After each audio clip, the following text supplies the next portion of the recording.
আৰু official record হিচাপে যদি চাব বিচাৰে অফিচিয়েল ৰেকৰ্ড অসমত সকলোতকৈ বেছি খাপ খোৱা মানুহ মই যিকোনো কামে ধৰক আৰু খেতি খাব পাৰি কৰি অলপতে ডক্টৰে কৈছে ইয়াত কিং কোব্ৰাটো নাই কিন্তু কিং কোব্ৰাটো খুব কম আমাৰ তেজপুৰ অঞ্চলত কিং কোব্ৰা বহুত কম মই দুটা ৰেস্কিউ কৰিছোঁ মাত্ৰ 30 বছৰত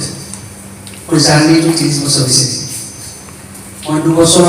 অসম চৰকাৰে মোক অনাই ৱাইল্ড এৱাৰ্ড দিছিলে মই সৰ্ববান্ধৱ নাম হিচাপে খাদ্য সদায় মই বন্যপ্ৰাণী বঁটা পাইছিলোঁ 2010 চনত এনেকৈ সাপে যেতিয়া মোক সাপৰ লগত মই যেতিয়া জড়িত হৈ গৈছিলোঁ তেতিয়া ছ'চিয়েল মিডিয়াটো ইমান এক্টিভ নাছিলে যেতিয়া দেখিলোঁ ছ'চিয়েল মিডিয়া আহিল তেতিয়া মই পেজ খুলিছিলোঁ সৌৰভ বৰগুটি সৰ্ববান্ধৱ আৰু এই সৌৰভ বৰগুটি সৰ্ববান্ধৱ যেতিয়া অসমৰ ভাৰতৰ চবে জানে মোৰ 80,000 ফলোৱাৰ্ছ আছে এতিয়া 80,000 আৰু নিজকে ভাল লাগে যেতিয়া কেতিয়াবা ডিব্ৰুগড় মেডিকেলৰ পৰা ডক্টৰে ফোন কৰে যোৰহাট মেডিকেলৰ পৰা ফোন কৰে সৌৰভদা এইটো কি খাব বহুত চাই দিব নেকি স্নেক বাইট এটা আহিছে মই লগে লগে কওঁ এইটো পিক ফাইবাৰ হয় আপাৰ অসমত পিক ফাইবাৰটো বেছি পোৱা যায় যোৰহাট গোলাঘাট ডিব্ৰুগড় এই চাইড পিক ফাইবাৰ বেছি পোৱা যায় আমাৰ তাত পোৱা যায় মনোগ্লেক আৰু ব্লেক ৰেডটো এই দুটা খাপ আমাৰ ইয়াত বেছি পোৱা যায় তাৰোপৰি ৰিচেণ্টলি টংলা হস্পিটেলতে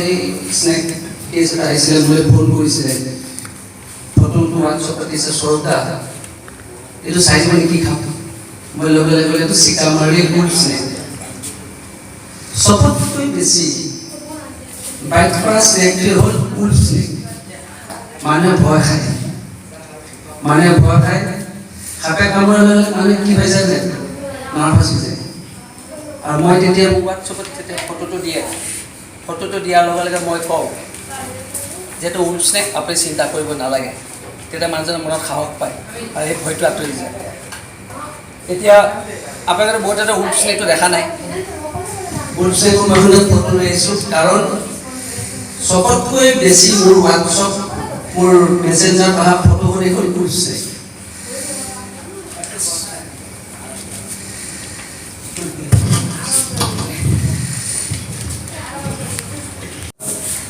অসমীয়াতকৈ মাৰুলী সাপ চিকামাৰী সাপ এইটো সাপ অবিষাক্ত সাপ এইটো কামুৰিয়ে থাকে মানুহ ঘৰতে থাকে চবতে থাকে মই ফটোখন ডাঙৰ হৈছে এতিয়া এক পাহৰ দুটা ৰেস্কিউ কৰিছোঁ তাৰে ফটো এইখন ব্লেক কেটটো অকণমান ভয়ংকৰ সাপ ই বিশেষকৈ ৰাতি ওলায় ই মানুহৰ গাৰ উমৰি যায় ই যদি কামোৰে ডক্টৰ ছাৰে জানিব মানুহে খুব বাইটৰ স্পটটো নাপায় কবৰে যদি বাইট কৰে তাৰ স্পটটো পোৱা যায় ই বাইটটো কৰিলে বহুত সূক্ষ্ম ইয়াৰ নাকেটা বিৰাট সূক্ষ্ম ই যদি বাইট কৰে আমাৰ সৰু বাচ্ছাৰ যিটো ইনজেকশ্যন যিটো পুছ কৰোঁ সেই তেনেকুৱা সেইকাৰণে ইয়াত বাইটটো ধৰিব নোৱাৰি তথাপিও পাছে গম পায় আমি ৰাতি কৰে বেছি এতিয়া বিশেষকৈ আপুনি চাওক তেজপুৰ মেডিকেলত মই নিজে পঠোৱা কেছ 2-3টা কভাৰ কেছ সুন্দৰভাৱে ৰিকভাৰী হৈছে মই কথা বজাতে কৈছিলোঁ আমাৰ ৰাইজে বহুতে নাযায় গ্ৰামাঞ্চলৰ মানুহে এতিয়া সেই অন্ধবিশ্বাসটোৱে আছে ডক্টৰে ভাল কৰিব নোৱাৰে জৰা ফুৰাই ভাল কৰিব ডক্টৰৰ ওপৰত বিশ্বাস নকৰে কিন্তু মই প্ৰত্যেক স্কুলে গ্ৰামাঞ্চলত মই বাগানত গৈছোঁ বাগানত যাই থকা মানুহ এটা উঠাই দিব গৈছিলোঁ মোক বান্ধি থ'ব ধৰিছে তাৰপাছত মোৰ তাই ৰাইজে মিলি আমি হস্পিটেলত এডমিট কৰিছোঁ কিন্তু পাছত বাচি গৈছে তেনেকৈ ধৰণৰ কিছুমান ঘটনা হয় এই অন্ধবিশ্বাসটো কিন্তু এইটো আঁতৰাব লাগিব আৰু মেডিকেল বহুত আগত এতিয়া ডক্টৰ সুৰজিৎগিৰিয়ে মোক ফোন কৰে মাজে মাজে তেওঁৰ লগত কথা পতা যায় তাৰপিছত আপোনাৰ বহুত ডক্টৰৰ লগত যেতিয়া জানিছোঁ লাহে লাহে মেডিকেল আগত আহি গৈ আছে আগৰ তুলনাতকৈ এতিয়া বহুতখিনি আগত আহি গ'ল সেইকাৰণে মানুহে ৰাতি যদি গজাল এটাও পিন্ধে হস্পিটেল যায় প্ৰথম টেষ্ট কৰিব ব্লাড টেষ্ট কৰিব ব্লাডৰ ৰিপৰ্টটো পাই যায় মোক বহুতে তেনেকৈ কয় মই যিমান পাৰোঁ ওচৰত মেডিকেলত যাওঁ মেডিকেল গৈ ব্লাড টেষ্ট কৰক আৰু ভাল হৈ যাব চাওক এতিয়া ইমান ধুনীয়াকৈ আমাক কথাখিনি আমি জানিলোঁ এই কথাবিলাকে যদি মোৰ ৰাজহুৱাভাৱে হয় ৰাইজৰ মাজত যদি ওলাই যায় প্ৰচাৰ হয় তেনেহ'লে ইয়াতকৈ আৰু এটা সুন্দৰ দিশ হ'ব বিশেষকৈ আমাৰ তেজপুৰত খাপৰ সংখ্যাটো অলপ বেছি কিন্তু চবতকৈ বেছি কিন্তু তেজপুৰত মই মাহত 20 বা 25টা পেটিকাপ ধৰোঁ মাহত ধৰোঁ যোৱা প্ৰতি চাগে খাওঁচত ধৰিছোঁ সেইকাৰণে মোৰ যিটো পেজ আছে মই স্নেক বাইটৰ পেচেণ্ট পালে মোলৈ ফোন আহে মই পেজত দি দিওঁ আৰু মই নিজেও লৈ যাওঁ হয় মই মেডিকেলত পঠাওঁ মিছনত পঠাওঁ এইবিলাক বিশ্বনাথ চাৰিআলিত অসুবিধা কিছুমান আছে তাতো তেনেকৈ সুবিধাখিনি নাই কাৰণে কেটলালৈ পঠায় মৰিগাঁৱত মাজত এটা কেছ হৈছিলে গম পাইছে চাগৈ স্নেক বাইট কেছ তেতিয়া মই পেচেণ্টটোলৈ ফোন কৰিছে তেওঁলোকে ৰেফাৰ কৰিছে অকল এণ্টিবায়'টিক হ'লে নহ'ব কিন্তু আইচিউটো লাগে কিন্তু ইমাৰ্জেঞ্চি থকাটো অসুবিধা কাৰণ আমি 24 আৱাৰ্ছ এজন পেচেণ্টক অবজাৰ্ভেশ্যন ৰাখিব লাগে সেই সুবিধাখিনি যদি পোৱা যায় তেতিয়া চিকিৎসাটো আৰু ভাল হ'ব নহ'লে ইমান হেৰি লৈ পেলাই অসুবিধা হয় কাৰণ মানুহে পিছতো চাওক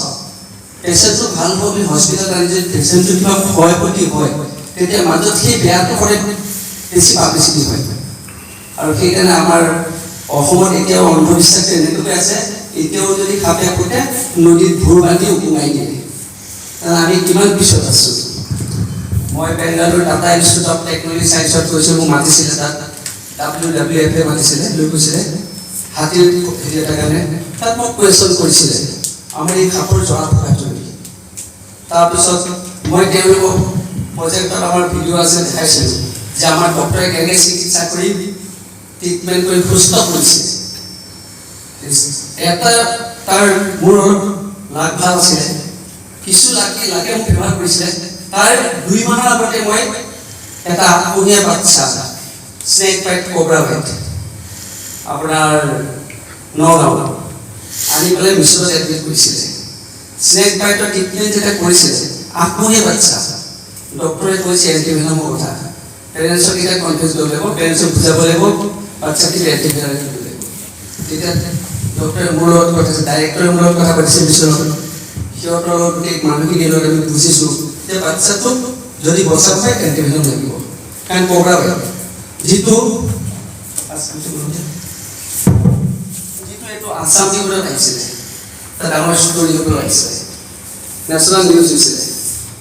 এইটো আঠমহীয়া বাচ্চা যদি আঠমহীয়া বাচ্চা এটা যদি বাচি যাব পাৰে মেডিকেল ইমান সুন্দৰ ইমান হেৰি তেনেহ'লে আমি তেজপুৰ কৰ্ণপতাত যদি মোৰ বন্ধু কলিতাই কৈছে আমি যদি তেজপুৰ কৰ্ণপতাত এটা যে স্নেকৰ ওপৰত এটা হেৰি কৰিব পাৰোঁ প্ৰত্যেক জিলাতে যদি হয় তেনেহ'লে এই অন্ধবিশ্বাসটো কিন্তু বেছি দিন নাথাকিব অন্ধবিশ্বাস আঁতৰি যাব কাৰণ ছ'চিয়েল মিডিয়া পাব্লিচিটি লিখাটো লিখিব লাগিব সাপৰ প্ৰতি লিখিব লাগিব ধুনীয়াকৈ লিখে সুৰজিত গিৰিয়ে বৰ ধুনীয়াকৈ লিখে সুৰজিত গিৰিবিলাক লিখাটো পঢ়ি ভাল লাগে সেই পঢ়াটোৱে মানুহক মনত সাহস থাকে মই স্নেকটো ৰেস্কিউ কৰি মানুহৰ মাজত সদায় এটা বাৰ্তা দিওঁ ধুনীয়াকৈ ভিডিঅ' বনাওঁ ভিডিঅ' ডকুমেণ্টাৰী বনাই পেলাই মানুহৰ মাজত বাৰ্তা দিওঁ সাপে খুটিছে হস্পিটেল যাওঁ কোনো পথে বেজ বেজালিৰ ওচৰত নাযাব যিমানে জৰা ফুকা কৰিব সিমানে মৃত্যু হ'ব সেইকাৰণে যিমান সোনকালে হয় আপুনি হস্পিটেল যোৱাটো ব্যৱস্থা কৰক মই মানুহৰ মাজত সদায় এটাই বাৰ্তা দি আছোঁ আৰু সেইকাৰণে মোৰ কেছটো দিনে দিনে বাঢ়ি আছে এতিয়া এজনী ছোৱালী 3 মাহ ট্ৰিটমেণ্টৰ পাছত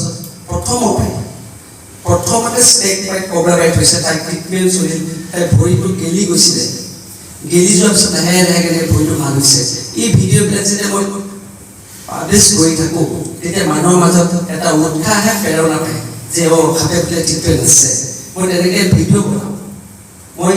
আপোনালোকে এইটো কাৰণে কৈছোঁ ভিডিঅ'টো বনোৱাৰ উদ্দেশ্য হ'ল সজাগতা যিমান সজাগতা হ'ব সিমানে মানুহৰ মাজত এটা হেৰি বহুত ধুনীয়াকৈ আৰু আছে 2-এজন ব্যক্তি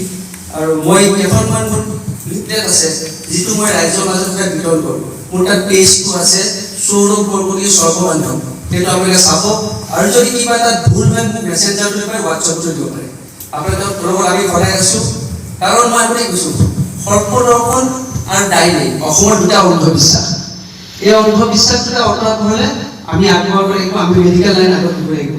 সায়েন্স আগত থাকিব লাগিব নহ'লে আমাৰ পিছত অহা জেনেৰেশ্যনে সদায় আমাক আঙুলিয়াব সেই আগৰ ভুলখিনি হাতি কৰি সেইকাৰণে মোৰ অনুৰোধ আপোনাৰ আগুৱাই যাওক আমি সদায় আপোনাৰ লগত আছোঁ ধন্যবাদ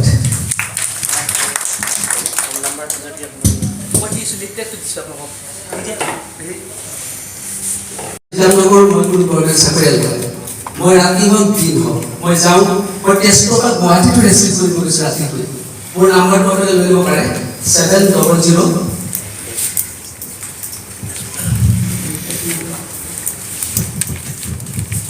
লোকেল চাউল মছলাটো আছে খাব কিন্তু এটা কথা দেই কিছুমান জেগাত আপোনাৰ আমি যিটো গোৱালা বুলি কওঁ কিছুমান জেগাত বাকৰাজ বুলি কয় আকৌ বাকৰাজটোত আমি যি বুলি কওঁ সেইটো আমি ধুন্দুলি বুলি কওঁ ধুন্দুলি বুলি কওঁ খাবৰ নামটো আমাৰ খেলিমেলি হয় বুজি পাইছে সেইকাৰণে মই বিশেষকৈ যিমান ডেমো কৰোঁ য'ত ল'ব এই ফটোকেইখনে লগাওঁ এই ফটোকেইখন যদি আপোনালোকে ভালকৈ চাই এই ফটোকেইখন যদি আপোনালোকে ভালকৈ চাই আৰু চিন্তা কৰিবলগীয়া একো নাই আৰু মেডিকেল সায়েন্সটো বহুত আগত এতিয়া মেডিকেল মই নিজে ডক্টৰৰ লগত আজি মই এনেকুৱা প্ৰগ্ৰেম আজি প্ৰথম কৰিছোঁ মই কলেজত যাওঁ স্কুলত যাওঁ আজি এইটো প্ৰগ্ৰেম হ'লে মই যিটো বগৰী সেইটো পালোঁ তাৰপিছত এইখিনিও মই এতিয়া আৰু স্কুল মিটিং প্ৰগ্ৰেম স্পাইট কৰিব পাৰিম তাত ভাল লাগিলে আৰু আপোনালোকক মই সেইকাৰণে কৈছোঁ মই এনেকৈ মোৰ পেজত আছে যদি আপুনি গজালেতো আপুনি দিছে আপুনি হস্পিটেল যাওক গজালেটাও দিছে আপুনি খাপি নাপায় হস্পিটেল যাওক খাপে কৰিছে যেতিয়া হলস্থুল জগালে মোক ফোন কৰিছে মই শুনাই নাই এইটো আপুনি চিন্তা কৰে অভয়বাদী মই অভয়বাদী দিওঁ আপুনি চিন্তা নকৰিব ভয় নকৰিব এই মানুহজনী যে অভয়বাদী দিলোঁ মানুহে সাহস পালে সাহস পোৱাৰ লগে লগে হস্পিটেলত গৈছে ব্লাড টেষ্ট কৰিছে নৰ্মেল ধন্যবাদ এনে খাপবিলাক কি কৰে আপুনি আপোনাৰ কৰি চব জংঘলতে মানে আমাৰ ইয়াতে বোমাগুৰিত যাওঁ নামেৰিত যাওঁ আৰু অসম তেজপুৰত খাপ বেছি হোৱাৰ কাৰণটো হ'ল লাওখোৱা আছে বুঢ়াচাপৰি আছে কাজিৰঙা আছে সাপে সদায় উপজেগা বিচাৰে যেতিয়া তাত বানপানী হয় চব খাপ তেজপুৰত উঠি দিয়ে গণেশ ঘাট জাহাজ ঘাট দেৱীসিং ঘাট এই যিবিলাক জেগা আছে চব খাপ তাত উঠে মাইথানাতে আৰু চব মোক ফোন কৰিব মই ৰেস্কিউ কৰিবলৈ জংঘললৈ গৈছোঁ